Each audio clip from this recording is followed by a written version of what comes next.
You want to know what a $1 billion defense system sounds like when it dies? It doesn't scream. It just goes quiet. I was sitting in my truck outside Archite Defense Systems at 10:47 a.m. on a Tuesday in March, watching through my laptop as Sentinel, 8 years of my life, locked itself down in front of a room full of Pentagon generals. The countdown hit 0, the screens went dark, and Victor Castellano's career imploded in real time. The best part, he had no idea I was watching, or that I'd triggered the whole thing from my parking spot 12 blocks away. But I'm getting ahead of myself. Let me back up to 8:03 a.m., when Victor fired me for refusing to train his influencer niece how to handle national security. That's when this whole thing started, though honestly, I'd been planning for this day since the moment I started building Sentinel. My name's Jake Sullivan, 45 years old, divorced dad, 15 years in Army intelligence before I got into cybersecurity. I'd been senior systems architect at Archite Defense Systems for 8 years, and Sentinel wasn't just my job, it was my life's work. The most advanced cybersecurity platform the government had ever seen, protecting everything from power grids to hospital networks to military bases from every hacker from Beijing to Moscow. That Tuesday morning, I walked into Victor's office thinking we were going to discuss the Pentagon contract renewal.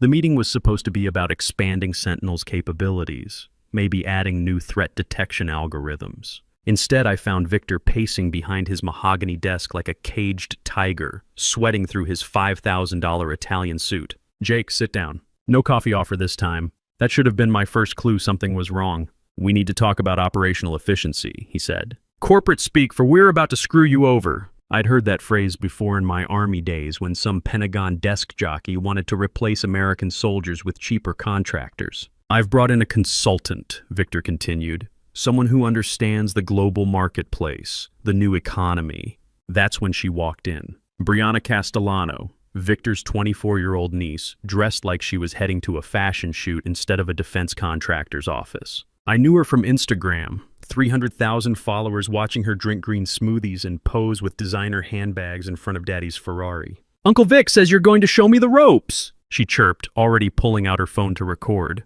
This is so exciting. I'm thinking we could do a whole series. Behind the scenes at a defense company. My followers would totally love authentic content like this. I looked at Victor. You want me to train her on Sentinel? Brianna has fresh perspectives, Jake. She graduated summa cum laude in digital communications from USC. The board thinks new blood is exactly what we need to modernize our approach. New blood, right. What they needed was someone who understood that Sentinel wasn't some social media app you could figure out over the weekend. This was 15 layers of military-grade encryption protecting the backbone of American infrastructure. But Victor had dollar signs dancing in his eyes and a board breathing down his neck about cost reduction. I'm swamped with the Pentagon security review, I said. Maybe someone from the training department could help her get oriented. Victor's face went hard. This isn't a request, Jake. It's a direct order. I'd been in the Army long enough to recognize when someone was giving you an order they knew was wrong. The kind of order that gets good soldiers killed because some officer cared more about politics than protecting his people. I can't do that, Victor. The words hung in the air like smoke from a misfired round. Can't or won't. His voice dropped to that dangerous quiet that officers use right before they destroy your career. Won't, I said. Sentinel protects critical infrastructure. Power plants, hospitals, military communications. It's not a training exercise for social media consultants. Victor's hand moved to his desk phone intercom. Send security up here, now. Jake Sullivan, he said, his voice cold as a Michigan winter. Your refusal to follow direct orders and adapt to our evolving business model shows you're no longer aligned with company objectives. You're terminated, effective immediately. Security escort, 15 minutes to pack my personal belongings. The whole routine. But here's what Victor didn't know. I'd been planning for this exact scenario since the day I started building Sentinel. See, when my ex-wife Sarah got breast cancer 5 years back, the medical bills nearly wiped us out. That's when I set up Sullivan Technologies, LLC with my mom, Dorothy, as the primary stakeholder. Every patent, every piece of core architecture, every critical component that made Sentinel actually work was filed under that LLC, not Archite. Perfectly legal, perfectly planned, and about to become Victor's worst nightmare. Rick Torres and Dale Murphy walked me down to my office. Two good guys who'd both served overseas and knew this whole situation stunk. In the elevator, I filled them in on what was really happening. "They're selling us out, boys," I said quietly. "Victor's got meetings scheduled with Chinese investors next week. Wants to license Sentinel technology to whoever writes the biggest check." Rick's jaw tightened. He'd lost 3 buddies to Chinese cyber attacks during his deployment in Afghanistan. Dale just shook his head and muttered something under his breath about corporate traitors. My office looked exactly the same as it had 2 hours earlier when I'd been a respected senior architect instead of escorted security risk. Pictures of Tyler at his baseball games lined my desk. Him sliding into home plate at last month's regional championship, him getting his MVP trophy, both of us at a Rangers game last summer. There was my old unit photo from Kandahar, the original Sentinel development team working 20-hour days in that converted warehouse we'd rented, and my coffee mug that Tyler had given me for Father's Day.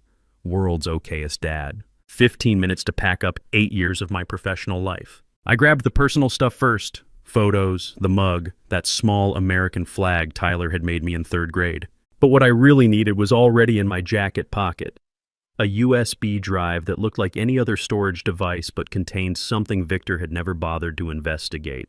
That drive held the original patent filings, the licensing agreements, and most importantly, the administrative keys to Sentinel's deepest security protocols. Level 17, I called it. My insurance policy. "Don't take any company property," Brianna announced from my doorway, still recording with her phone like this was all some reality show episode. "Uncle Vic said you people always try to steal stuff when you get fired." You people. Like I was some kind of criminal instead of the guy who'd spent 8 years keeping her comfortable lifestyle safe from the people who wanted to destroy everything she took for granted. "Everything I need is right here," I said, patting my jacket pocket where the USB drive sat next to my truck keys. The walk to the elevator felt like a funeral march. Rick and Dale flanked me like honor guards, both of them looking like they'd rather be anywhere else. As the elevator doors closed, I pulled out my phone and sent a quick text to my core team. "Storm incoming. Batten down the hatches. Watch the 10 a.m. demo real careful." Kelly Rodriguez, my lead developer and probably the smartest programmer I'd ever worked with, texted back immediately. "What did you do, Jake?" "Nothing yet, but they're about to find out what happens when you mess with American defense infrastructure." My F-150 had never felt more like a mobile command center. I fired up my laptop right there in the Archite parking garage and logged into Sentinel's administrative interface. Not through the company network, but through the back channels I'd built into the system from day one. The screen came to life with a simple message. "Welcome, System Architect. All systems operational. Security level 17, armed and ready. Level 17. While Victor and his board had been celebrating each new government contract I'd delivered, I'd been quietly building something they didn't even know existed. A dead man switch wired directly into Sentinel's heart. The logic was elegant in its simplicity. If the primary system architect's employment status changed to terminated without proper security clearance transfer protocols, Sentinel would automatically lock down everything. No access, no demonstrations, no billion-dollar contracts until the ownership dispute got resolved through proper legal channels. I checked my watch. 8:47 a.m. Victor's big Pentagon demonstration was scheduled for 10 a.m. sharp. He'd have a conference room full of generals and defense contractors watching him show off technology he thought belonged to him. Time to teach him the difference between licensing something and owning it. I activated the protocol with a single keystroke. Sentinel began its countdown. 1 hour, 13 minutes, 0 seconds, and ticking down steadily. 73 minutes until Victor's world came apart at the seams. My phone buzzed. Tyler, texting from his morning break between classes. "Dad, saw some weird stuff online about your company trending." "Everything cool?" I smiled as I typed back, "Everything's better than cool, son. Your old man just reminded some people why they shouldn't mess with guys who actually know how to build things." Haha, awesome. Can't wait to hear the story. Gotta get to chemistry class. That kid. 15 years old, straight A student, starting pitcher on his high school team, and smart enough to probably run circles around half the executives at Archite. I was doing this as much for his future as anything else. I drove downtown to Warren Pierce's law office. Warren had handled the Sullivan Technologies LLC paperwork years ago, and he'd been waiting for this phone call ever since. "Jake," he said as his secretary showed me into his corner office, "I heard about your employment status change. Ready to discuss your options?" Through his floor-to-ceiling windows, I could see the Archite building 15 blocks away. Up on the 35th floor, Victor was probably making final preparations for his demo, completely unaware that in exactly 1 hour and 12 minutes, His billion-dollar defense contract was going to explode like an IED in downtown Baghdad. Let's talk about what happens when that countdown hits zero, I said. At exactly 10 a.m., the Archite conference room had been transformed into what looked like a military command center. 3 massive screens displayed Sentinel's interface in high-definition glory, while the company's remaining engineers stood ready at support stations. The Pentagon evaluation team sat around the polished conference table, 4 generals, 6 defense contractors, and enough combined authority to control more firepower than most small countries. Victor stood at the head of the table, confident as a poker player holding 4 aces. Brianna sat beside him with her tablet, live streaming the whole thing to her followers with captions like, "Taking Daddy's company to the next level." #DefenseTech, #GirlBoss. Ladies and gentlemen, Victor began, his practice presentation voice echoing off the conference room walls. What you're about to see isn't just cybersecurity software. It's the future of American defense infrastructure, streamlined for the global marketplace. He nodded to the demonstration engineer, some kid fresh out of MIT who'd been hired to replace Brad Thompson after I'd recommended Brad for a raise 6 months ago. The kid started typing commands, and the screens flickered to life with Sentinel's initialization sequence. Everything looked perfect for exactly 12 seconds. Then the first error message appeared, "System Architect Authentication Required." The MIT kid frowned, typing faster. "Just a minor authentication glitch, sir. Let me reset the connection. Access denied. Employment verification failed." "What's the problem?" Victor's voice carried that edge that officers get when their carefully planned battle strategy starts falling apart in real time. "I'm not sure, sir. The system is requesting architect-level credentials that don't seem to exist in our current database." The screens flashed red. A bigger message appeared, "Security lockdown initiated. Time remaining 0 hours, 47 minutes, 32 seconds. Contact system administrator for resolution." The Pentagon team exchanged those looks that senior military officers perfect over decades of dealing with contractors who overpromise and underdeliver. General Patricia Hayes, who'd been evaluating defense systems since before Victor got out of business school, leaned forward with the expression of someone who just watched a $1 million missile miss its target by 3 miles. "Mr. Castellano," she said in that steel-trap voice that had probably terrified junior officers for the past 20 years, "is there a problem with your system?" "No problem at all, General Hayes. Just a routine security protocol that will have resolved momentarily." Victor turned to Glenn Hoffman, the guy they'd promoted to CTO about 30 seconds after my security escort ended. "Fix this, now." Glenn's fingers flew across his keyboard, sweat beading on his forehead like he was trying to defuse an actual bomb. "Sir, I can't access the core systems. There's something here about security level 17, but I've never seen that protocol before." "Level 17? What the hell is level 17? Nobody in that room knew the answer, which was exactly the point. The countdown kept ticking. 0 hours, 43 minutes, 17 seconds. 004316, 004315. "Get Jake Sullivan on the phone," Victor barked at his assistant. "Sir, he was terminated this morning per your direct orders." "I don't care if he was terminated. Get him on the line anyway." The call went straight to my voicemail. The professional recording I'd set up specifically for this moment. "You've reached Jake Sullivan. I'm currently unavailable, but if this is regarding Sentinel system architecture, please consult your existing licensing agreements and employment contracts. Thanks for calling, and have a great day." General Hayes stood up slowly, gathering her materials with the deliberate movements of someone who just wasted 3 hours of her valuable time. "Mr. Castellano, it appears you have significant internal issues that need resolution. We'll need to postpone this demonstration indefinitely." "Wait, please, General. This is just a minor technical issue that we can resolve in minutes." "Minor?" The general's voice could have frozen fire. "Your core defense system is completely inaccessible during a $1 billion contract evaluation. Your marketing representative is live streaming our classified discussion to social media. And apparently the only person who can fix this crisis is someone you fired 3 hours ago." She headed for the door, her team following like a well-disciplined unit retreating from a compromised position. "We'll be in touch." "Maybe." The Pentagon team filed out in crisp formation, leaving behind a conference room that felt like a tomb. The countdown hit 0 hours, 15 minutes, and Brianna's live stream was capturing every second of the disaster for her hundreds of thousands of followers. "Uncle Vic," she whined, finally lowering her phone as the magnitude of the situation started penetrating her social media bubble. Like, can't we just hire him back or something? Victor turned on her with the kind of fury that would have made a drill sergeant proud. "Get out, now, and turn that damn phone off." She fled the room, her designer heels clicking rapidly down the hallway, but the damage was already done. Her live stream had broadcast Arkite's complete humiliation to the world. The hashtag #DefenseFail was trending within minutes. When the countdown finally reached 0, all 3 screens went dark simultaneously. Then a single message appeared in bold white letters: Sentinel system in protective mode. All access revoked. For licensing inquiries, please contact Sullivan Technologies, LLC. Authorized Representative Dorothy Sullivan.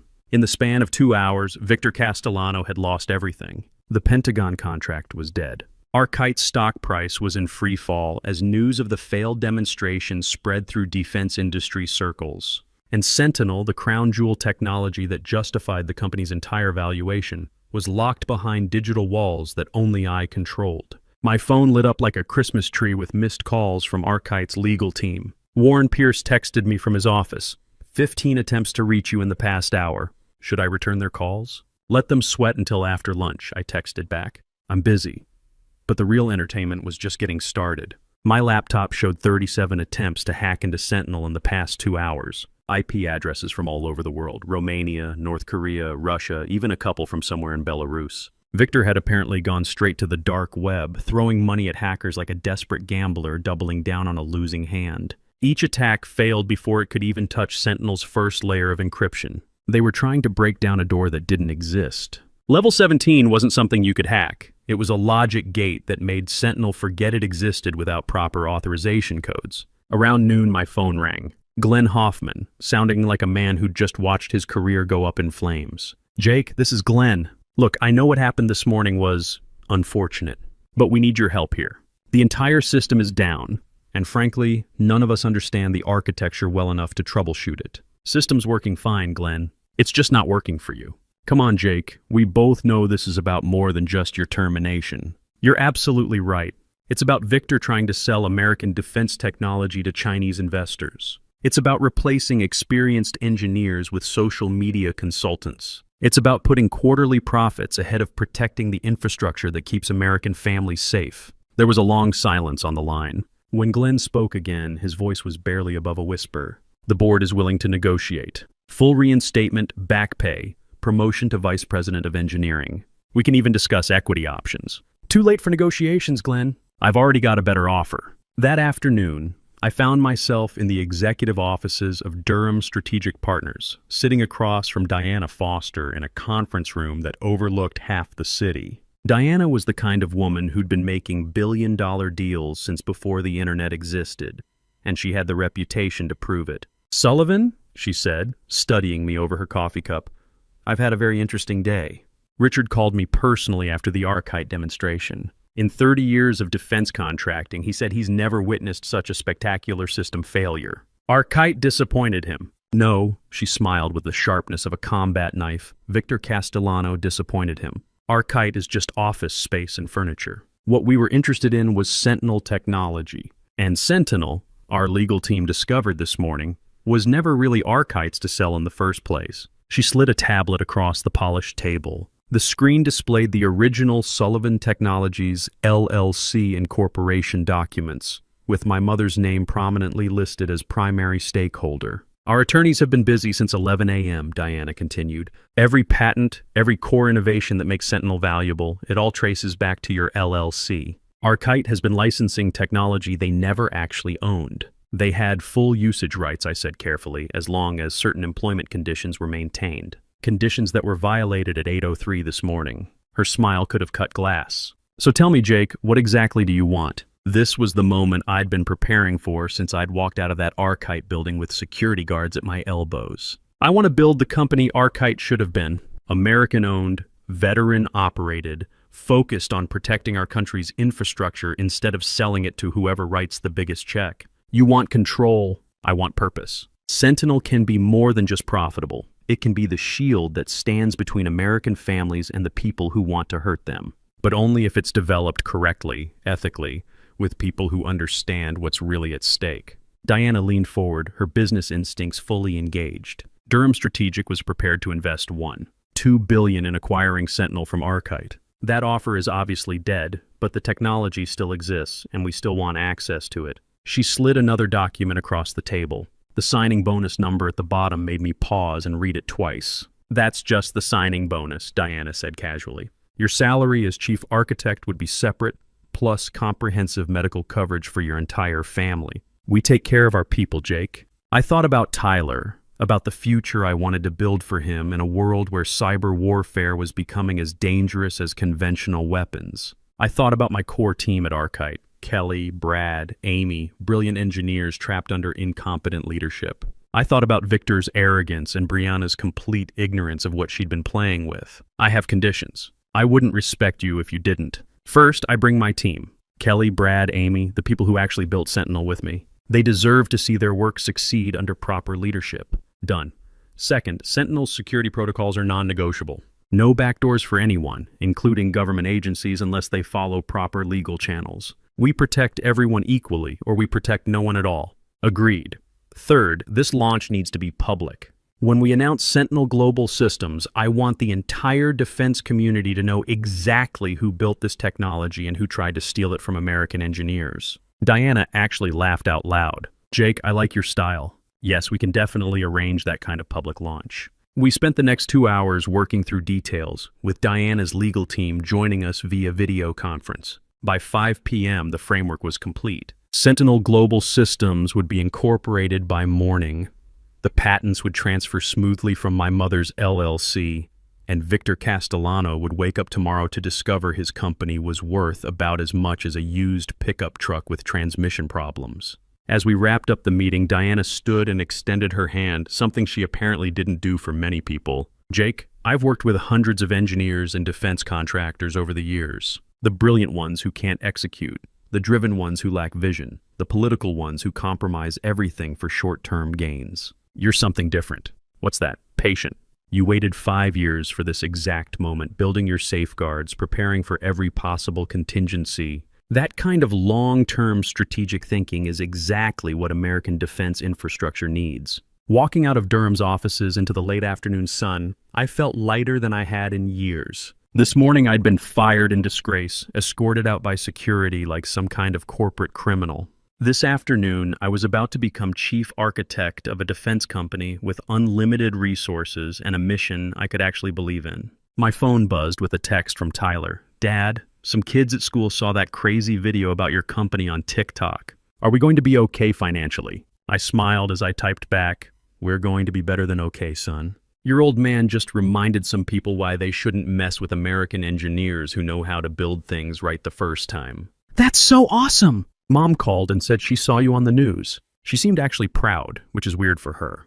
That made me laugh out loud. Sarah and I might not have worked out as a couple, but she'd always respected my work ethic and integrity. Maybe this would help Tyler see that sometimes standing up for your principles, even when it's difficult, is worth the risk. The news broke at 6:45 p.m., spreading through defense industry circles like wildfire. Archite Defense loses core technology in employment dispute. Pentagon contract terminated after system failure. Former military engineer controls billion-dollar defense platform. I was at home, grilling burgers for Tyler and me, our usual Tuesday night ritual, when Victor's desperate phone call came through. Jake, this is Victor. We need to talk. Now, nothing to discuss, Victor. You made your choice this morning when you decided to fire the guy who built everything you needed to stay in business. The board is willing to discuss terms, reinstatement, equity stake, complete autonomy over technical decisions. Whatever you want. I flipped a burger and listened to the fat sizzle on the grill. I already have what I want, Victor. You've destroyed everything I built over the past decade. No, Victor. You destroyed it yourself the moment you chose cost-cutting over competence, social media consultants over experienced engineers, and foreign investors over American security interests. I just refuse to go down with your sinking ship. This isn't over, Sullivan. Yeah, it is. Sentinel Global Systems launches tomorrow morning. Maybe Brianna can live stream you trying to explain to your board how you lost a billion-dollar defense contract because you fired the only guy who actually understood the technology. I hung up and immediately blocked the number. There would be more desperate calls from board members, investors, maybe even some government officials, but I was done negotiating with people who treated national security like a commodity to be traded for profit. Tyler came out to the deck, still wearing his baseball uniform from after-school practice. "Dad, you seem different tonight. Happier, but also kind of, I don't know, more relaxed?" I looked at my son, 15 years old, growing up in a world where cyber attacks could shut down power grids and foreign governments spent billions trying to steal American technology secrets. A world where his father's work might be all that stood between his future and digital chaos. "I am different, Tyler. This morning I was working for someone who didn't value what I brought to the table, who was willing to compromise everything I'd built for short-term financial gains. Tonight, I work for myself, building something that actually matters for your generation. Is that good for us?" "Yeah, son, that's very good for our family." My phone rang. Mom, calling from her apartment across town. "Jake, honey, I just got off the phone with the strangest man. Victor something, offering me $10 million for some paperwork I signed years ago. What in the world is going on?" I laughed, really laughed, for the first time since this whole thing started. "What did you tell him, Mom?" "I told him I don't do business with people who fire my son, especially not people who sound that desperate and panicked." Also, his voice was way too high-pitched for a man his age. Very suspicious. "I love you, Mom." "I love you too, sweetheart. Now explain to me exactly how you managed to outsmart all those fancy business people." As I filled her in on the day's events, the firing, the countdown, the failed demonstration, the new company, I felt the last of my tension dissolve. Tomorrow would bring press conferences and contract negotiations, but tonight was just about family and the quiet satisfaction of a plan executed perfectly. The next morning, I stood in the conference room of Sentinel Global Systems' temporary headquarters, looking out at a crowd of defense reporters, industry analysts, and government officials. Kelly, Brad, and Amy were setting up our demonstration equipment, their excitement obvious after years of working under Arkite's mismanagement. At exactly 10:47 a.m., the same time Victor's demo had collapsed 24 hours earlier, I signed the final incorporation documents that made Sentinel Global Systems official. "Ladies and gentlemen," Diana Foster announced to the assembled crowd, "Sentinel Global Systems represents a new standard in American defense technology. Built by veterans, owned by Americans, dedicated to protecting the critical infrastructure that keeps our country safe and secure." The questions came fast and direct, exactly what I'd expected from experienced defense reporters. "Mr. Sullivan, how do you respond to accusations from Arkite that you sabotaged their system?" "I spent 8 years building Sentinel to protect American infrastructure from foreign cyber attacks. The only sabotage was Victor Castellano's decision to treat national security technology like a commodity to be sold to whoever offered the most money." "But weren't you an Arkite employee when you filed these patents?" "I was an American citizen protecting intellectual property through completely legal means. Arkite had full licensing access to Sentinel as long as our partnership served American defense interests. They chose to violate that partnership by attempting to transfer control to unqualified personnel." "What about your former colleagues still at Arkite?" I gestured toward Kelly, Brad, and Amy. "The engineers who actually built Sentinel are right here with me. As for those who remain at Arkite, they're welcome to apply for Sentinel licensing like any other defense contractor. We believe in fair and transparent access to American innovation." As the press conference wrapped up, Tyler texted me from school, "Dad, you're trending on Twitter. My history teacher showed the class a news article about you. I'm famous by association." I smiled and typed back, "Just remember, son, sometimes standing up for what's right means taking risks. But if you plan carefully and keep your principles, it usually works out." "Got it. Can we get pizza tonight to celebrate?" "Absolutely. You pick the place." Looking out at the city skyline, I could see the Arkite building in the distance. By now, Victor was probably in yet another emergency board meeting, trying to explain to increasingly angry investors how he'd managed to lose everything in less than 24 hours. The truth is, this was never really about revenge, even though it felt pretty satisfying to watch Victor's arrogance come back to bite him. It was about understanding that in America, innovation belongs to the people who create it.